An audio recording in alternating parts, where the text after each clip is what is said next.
¿Qué tal? Gracias por acompañarnos nuevamente. Hoy recibimos con mucho gusto a la doctora Lilia Cedillo, directora del Centro de Detección Biomolecular de la Benemérita Universidad Autónoma de Puebla.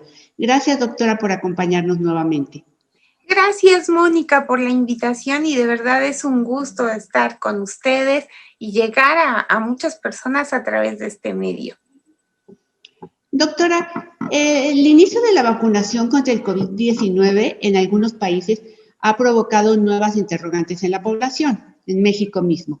Para ir aclarando el panorama, me gustaría que nos dijera, ¿se sabe ya si las vacunas que están en el mercado impiden el contagio o solo evitan que quienes tienen el virus presenten síntomas o cursen la enfermedad de manera grave?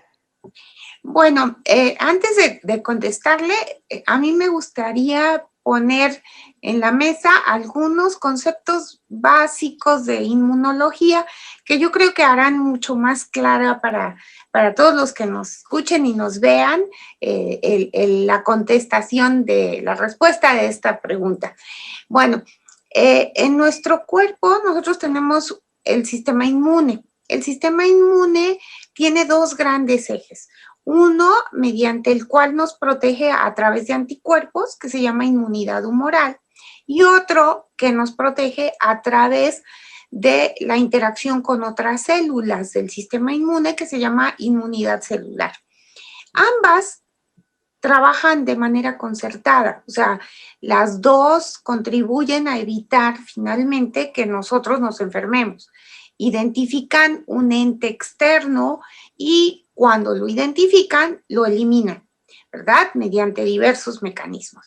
Ahora, cuando nosotros recibimos una vacuna, estamos estimulando a ese sistema inmune de las dos vías, tanto la vía humoral como la vía celular. Aunque lo más visible, lo que más se puede medir, cuantificar y valorar a lo largo del tiempo es la manera como estamos respondiendo en cuanto a la producción de anticuerpos. Bueno, ahora, esos anticuerpos para el caso de SARS-CoV-2 causante de COVID-19 están dirigidos contra una proteína que se llama proteína S o proteína spike o espícula, como podamos o queramos decirle. Ahora, esa proteína es la responsable de que el virus interaccione con su receptor en nuestras células y pueda penetrar e infectarnos. Si nosotros hacemos anticuerpos que bloqueen esa unión del virus con el receptor, pues no nos vamos a enfermar. Entonces, ¿qué pasa si nosotros nos enfrentamos a 5,000 partículas virales, llamadas viriones? Entonces, si yo tengo prehechos 5,000 anticuerpos, por decir algo, o sea, es un ejemplo nada más, cada uno de esos anticuerpos va a neutralizar a un virión, de tal suerte que no nos vamos a enfermar. ¿Por qué? Porque el virus no puede interaccionar con su receptor. ¿Qué pasa si nosotros nos descuidamos porque decimos ya estamos vacunados, ya estoy protegido, etcétera, etcétera? Y entonces entro en contacto con una persona que me va a transmitir a mí, por decir algo, 10,000 viriones. O sea, yo ya no tengo anticuerpos prehechos contra 10,000, o sea, tengo contra 5,000. Por lo tanto, esos 5,000 que estoy recibiendo, que no puedo neutralizar, sí me pueden infectar. Sí me pueden infectar, pero a lo mejor no me va a dar una enfermedad tan grave como si yo hubiera recibido los 10,000 viriones y no hubiera neutralizado a ninguno. Es como en la guerra, ¿no? O sea, en un ejército no es lo mismo enfrentar a 10,000 que a 5,000 soldados. Entonces, ese es un símil. Entonces, ¿qué significa? Que si yo me sigo cuidando, me vacunan, pero me sigo cuidando, las probabilidades de que alguien me contagie con una carga viral tan alta van a ser muy bajas, de tal suerte que lo más seguro es que la vacuna me proteja al 100% y yo no me voy a enfermar. Pero ¿qué pasa si yo me descuido, voy a eventos masivos, convivo con mucha gente, no guardo la distancia, no uso cubrebocas? Pues voy a estar a fuerza en contacto con alguien que no está vacunado y que sí va a tener cargas virales altas. Entonces, de ahí la controversia de que si protege al 100%, si protege al 90%, si solamente me voy a enfermar pero más leve o no me voy a enfermar. Entonces, todo va a depender, uno, de la vacuna que yo utilice, con la que me inmunicen. Dos, de mi propia respuesta, de mi sistema inmune, de que también está respondiendo. Y tres, de si en mi entorno ya todo el mundo está vacunado, pues las probabilidades de que me enferme van a ser mínimas. Pero si en mi entorno la mayoría de la gente no se ha vacunado y además no se cuidan y yo tampoco me cuido, pues es incitar a que el virus entre y haga de las suyas. Muy, muy pertinente esta explicación y muy clara, porque vemos así que incluso es posible que una persona vacunada pueda recibir nuevas cargas virales y a su vez propagarlas a personas que no están vacunadas todavía. De ahí la importancia de mantener, aún con la vacuna, las medidas de protección, uso de tapabocas, lavado de manos, sana distancia. Efectivamente, Mónica, como usted lo dijo, a lo mejor el vacunado ya no se va a enfermar o ya no se le va a notar que está infectado, pero él sí puede transmitirlo a otra persona susceptible. Ahora bien, doctora Cedillo, ¿qué nos puede decir sobre las posibilidades de alcanzar la inmunidad de rebaño a través de la vacunación? ¿Qué porcentaje de la población en un país, digamos como México, debería de estar vacunado para alcanzar esta inmunidad? Pues habitualmente se piensa que las personas deben de adquirir inmunidad en más del 70% de la población. Entonces eso implicaría o que las personas ya se hayan inmunizado o ya se hayan enfermado. Pero lo que hemos visto es que cuando la persona se infecta con el virus de manera natural, la inmunidad dura unos 3 meses aproximadamente. Entonces, desde el punto de vista de la inmunidad de rebaño o comunitaria, nunca la íbamos a alcanzar, porque los que se infectaron hace 6 meses ya no pertenecen al grupo de los inmunes, ¿no? O sea, se pueden reinfectar y es lo que estamos viendo ahorita. Entonces implicaría que de manera natural todos nos estuviéramos reinfectando a cada rato para poder tener esa inmunidad. Eso se va a saber si la vacunación realmente va a proteger al más del 70% cuando se cumplan varias condiciones. Una de ellas, que la mayoría de la población sea inmunizada, o sea, que más del 70% de nosotros estemos vacunados. Esa es la primera gran condición.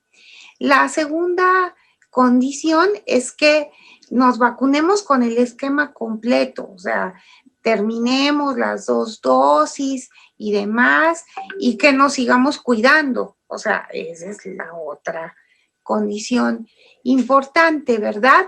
Y obviamente bajo determinadas reglas y bajo determinados esquemas, porque normalmente para tomar la decisión de a quién se vacuna, se consideran aspectos como los grupos de riesgo. O sea, ¿quiénes son los grupos de mayor riesgo? Pues a ellos se les vacuna primero y después a los que siguen y a los que siguen, de tal suerte que se alcance una cobertura primero de los grupos poblacionales que están en mayor riesgo por la edad, por las comorbilidades o por la exposición que tienen al virus, ¿no?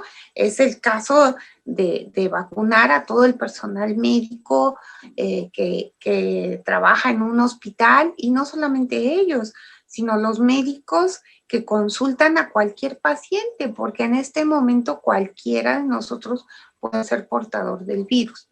Y de ahí, pues a las personas mayores de 60 años, a los diabéticos, a los hipertensos, a los obesos, a los cardiópatas. O sea, de ahí va a venir un grupo muy grande al que hay que inmunizar y finalmente a jóvenes y a niños. Doctora Cedillo, frente al panorama que nos ha expuesto, y dado que en México no hay vacunas, o por lo menos no hay vacunas suficientes en este momento, y su aplicación va a requerir de mucho tiempo, ¿es una expectativa realista creer que la vacuna va a resolver esta contingencia? Lo pregunto porque muchas personas piensan que, ok, salió la vacuna, me aplico la vacuna, las 2 dosis y se resolvió el problema. Y pienso que hay que poner énfasis en lo que usted ha dicho. Hay que mantener durante mucho tiempo más las precauciones contra el contagio del SARS-CoV-2. Efectivamente, si somos optimistas, en ese escenario optimista, nosotros estaríamos pensando que si hay una vacunación masiva y se logra inmunizar a más del 70% de la población, empezando por los más vulnerables, estamos calculando que el próximo año tendremos ya los efectos reales de protección de esa vacuna. Ponemos un ejemplo, en Estados Unidos, que sabemos que tiene una campaña intensa de vacunación todos los días, ellos están esperando tener efectos visibles de esta vacunación masiva a finales del otoño. O sea, eso nos da una idea de lo que a nosotros nos espera. O sea, a nosotros nos esperaría el próximo año, ¿no? Básicamente, no sabemos en qué fecha del próximo año, pero todo va a depender de la disponibilidad de las vacunas. Ahora, ¿qué se tiene que hacer en ese lapso? Pues lo que tenemos que hacer es continuar como estamos, estar conscientes de que la vacunación no es el remedio mágico que se va a dar de la noche a la mañana y que todo el mundo está requiriendo de las vacunas. Entonces, dependemos de que se produzcan suficientes vacunas a nivel mundial para que podamos nosotros aspirar a ser vacunados, ¿no? Doctora, ahora que menciona que hay disposición de vacunas varias, vacunas de varios laboratorios, de varios países, en los últimos días se ha desatado una controversia en torno a la vacuna Sputnik, la vacuna rusa, y hay quienes afirman que el gobierno mexicano la va a adquirir y la va a aplicar pese a que no haya terminado la fase 3 de experimentación de dicha vacuna. ¿Esto es realmente posible que ocurra o definitivamente no se puede aplicar una vacuna que no esté plenamente probada en las fases 1, 2 y 3? Hay organismos a nivel internacional que avalan el protocolo que se siguió en la investigación de una vacuna, ¿no? Entonces, la etapa preclínica es muy importante, pero la etapa clínica es la decisiva, ¿no? En la etapa clínica hay requerimientos muy específicos. La etapa 1 debe tener por lo menos 80 pacientes en los que se haya probado, la etapa 2, 300 como mínimo, y la etapa 3, 3,000 como mínimo. La mayoría de los laboratorios que están ahorita investigando vacunas están probando en un número mayor de 3,000. Entonces, hay organismos como la FDA, por ejemplo, que tiene todo un sistema mediante el cual monitorea, mediante el cual audita a los laboratorios que están produciendo las vacunas y de alguna manera son garantía y referente para muchos otros países, ¿verdad? No solamente para Estados Unidos, de quien depende esta instancia. Entonces, cuando nosotros escuchamos que una vacuna tiene el aval de la FDA, significa que siguió todos los protocolos de bioseguridad, sobre todo, y de probar eficacia y eficiencia de la vacuna. Bueno, cuando eso no sucede, entonces se tiene que tener un aval muy fuerte, un soporte científico muy sólido para que uno tenga confianza en esa vacuna, ¿verdad? Lo que sucede es que con la vacuna rusa, Sputnik, había mucha especulación derivada obviamente de la falta de información. Ellos juntaron la fase 1 y 2 de su etapa clínica. Yo lo entiendo y todos lo entendemos muy fácilmente por premura, ¿no? Pero hizo que surgieran dudas en cuanto al número de pacientes que enrolaron en esa primera etapa y que algunas personas comentaban que no eran el mínimo que se requería siempre, ¿no? Cuando ellos se lanzan a la fase 3, ellos la plantean de aplicarla en un total de 40,000 personas. Y de repente, pues la gente decía, ¿qué ha pasado? ¿No? O sea, no han reportado qué está pasando. Entonces, ellos publicaron ya, el día de hoy, me parece que ya salió la publicación parcial de la etapa 3. ¿Qué significa parcial? Que como ellos habían planteado 40,000 pacientes, publicaron los resultados de los primeros 20,000.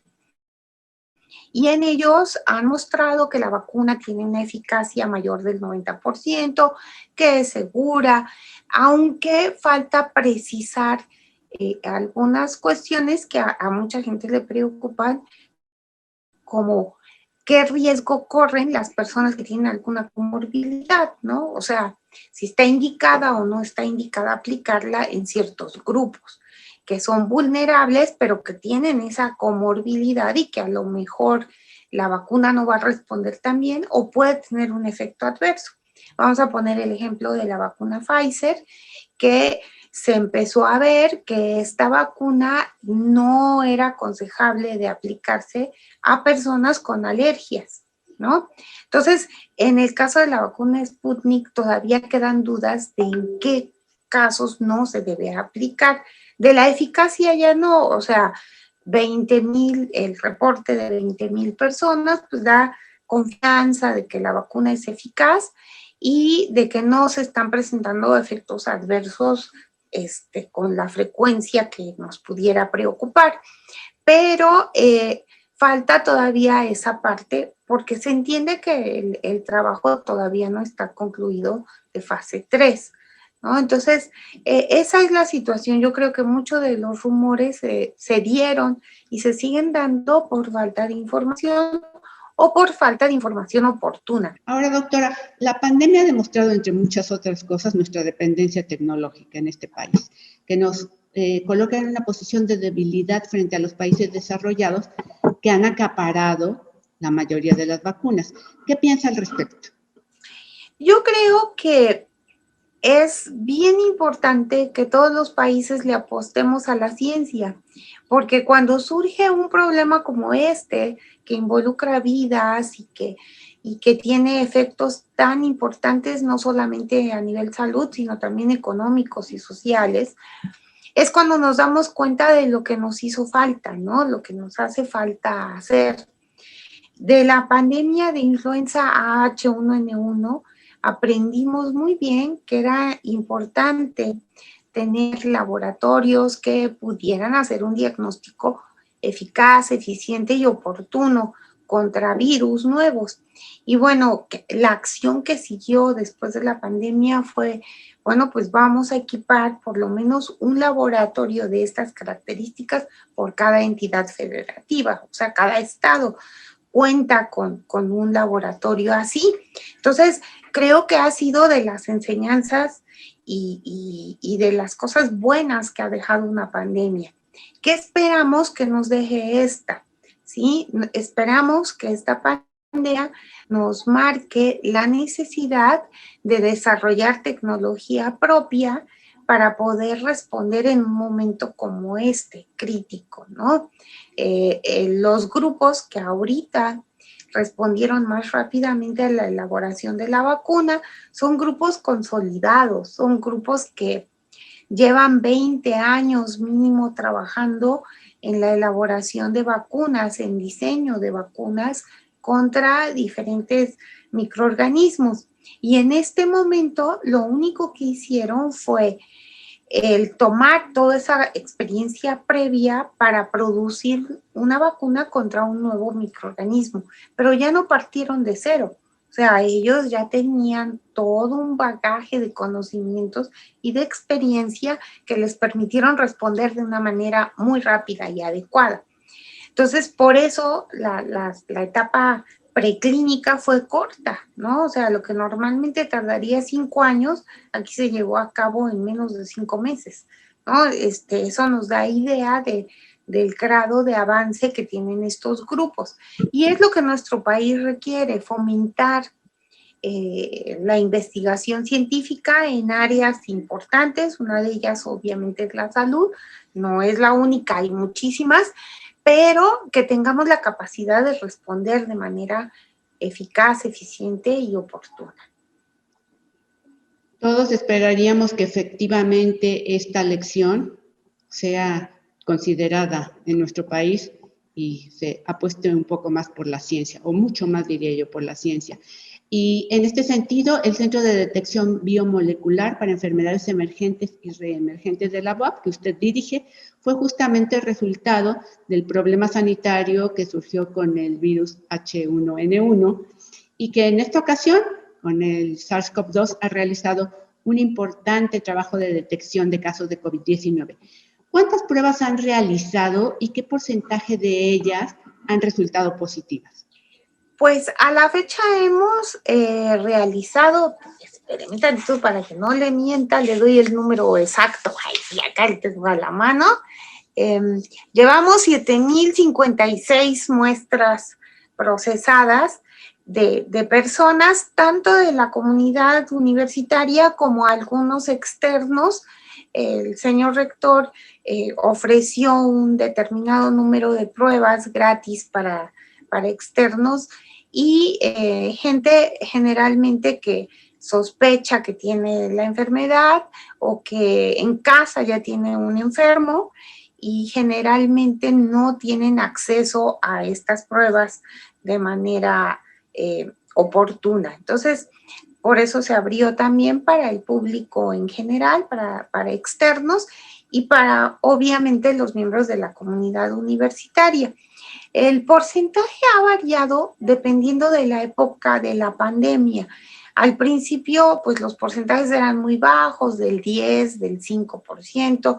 Después fueron aumentando hasta el mes de julio del año pasado, donde alcanzamos el primer gran pico, donde teníamos el 35% o alrededor del 35% de positivos de las muestras que se tomaban, considerando que tomábamos a el paciente sospechoso y después se confirmaba que tenía y a los miembros de su familia, ¿no? Entonces los porcentajes por eso no eran tan espectaculares, por así decirlo. Sin embargo, regresando de las vacaciones de diciembre, ahorita en enero, los porcentajes subieron considerablemente. Las primeras 2 semanas fue de más del 70% de positivos, ¿no? Eso nos da una idea de pues todo el descuido que tuvimos en el mes de diciembre, ¿no? Que la gente se reunió, que a pesar de todos los anuncios, consejos y demás que se dieron por todos los medios, pues la gente se cuida, entre comillas, de los demás, de gente extraña. Pero cuando llega en el ámbito familiar se descuida, ¿no? Y entonces nadie de las personas que resultaron finalmente contagiadas, pues pensó que el sobrino, a lo mejor jovencito, fue el que pudo haber llevado el virus, o el tío, o el tío se lo pasó al abuelito, etcétera, ¿no? Entonces, sí vimos un incremento muy, muy importante en el número de positivos. Así es que el llamado, doctora, sería a seguir cuidándose, a seguir manteniendo la sana distancia, aún con la familia, y a tener mucha paciencia porque este panorama no se va a resolver de la noche a la mañana, incluso con la aplicación de vacunas. Efectivamente, Mónica, o sea, ninguna de las pandemias, si revisamos históricamente hablando, se resolvió rápido. O sea, en todas ellas fueron 3 años mínimo en que tardaron en erradicar a una pandemia. Entonces, pues no va a ser la excepción, aunque se cuente con una vacuna, aunque tengamos mayor desarrollo tecnológico. Esto es así y nos tocó vivirlo, ¿no? O sea, realmente es como una historia natural de la enfermedad y del hombre.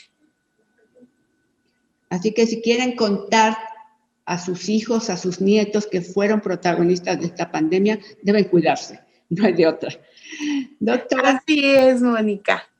Por otra parte, en este canal queremos alentar la lectura, que en este tiempo es una de las mejores prácticas que podemos llevar a cabo para aprender, estar enterados, echar a volar la imaginación y disfrutar. ¿Puede compartirnos qué está leyendo en estos momentos? Pues, miren, acabo de terminar de leer un libro que como a mí me gustan mucho las carreras, el maratón, pues es como alimento para el alma, ¿no? En este año que no ha habido carreras ni eventos masivos, como que uno se motiva leyendo de mucha gente que lo ha hecho. Acabo de terminar un libro que se llama Corriendo con Kenianos. El autor se apellida Finn, es un autor inglés, él se dedicaba a hacer crónicas de eventos deportivos y era corredor y finalmente deja su empleo en el Reino Unido, convence a su familia de tomar como un sabático y se van a vivir a Kenia porque él quería ver, bueno, lo que lo movió era de verdad constatar si correr descalzo hacía la diferencia, ¿no? Es un libro bastante bueno y bastante ameno, pero hay una parte que a mí me encantó donde él finalmente se traza como meta correr un maratón en Kenia y al inicio del maratón llegan unos helicópteros y empiezan a volar muy bajito. Y entonces la finalidad es espantar a los leones para que dejen transcurrir el maratón normalmente, ¿no? Y entonces uno dice, no inventen, con esa motivación uno termina más rápido, o sea, se vaya a ir el efecto helicóptero y regresen los leones, ¿no? Entonces, son cosas muy chuscas y anecdóticas que además él las narra magistralmente a lo largo del libro. Entonces, es un libro que a mí me gustó para alimentar mi espíritu de corredora ahora que no hay competencias como tal. Excelente la sugerencia. Ahí está, pues, para el auditorio. Quienes se interesen por este tema, hay que leer, hay que disfrutar, hay que aprovechar el tiempo que posiblemente tenemos de más algunos no será el caso, pero dedicarlo a la lectura o dedicar un tiempo diario a la lectura siempre será muy provechoso. Doctora Lilia Cedillo, directora del Centro de Detección Biomolecular de la UAP, agradecemos mucho que haya estado con nosotros, todas sus explicaciones y esta sugerencia de lectura. Muchas gracias. Gracias a usted, Mónica. De verdad es un placer. A todos ustedes, nos veremos pronto. Déjanos tus comentarios y si te gustó, dale like.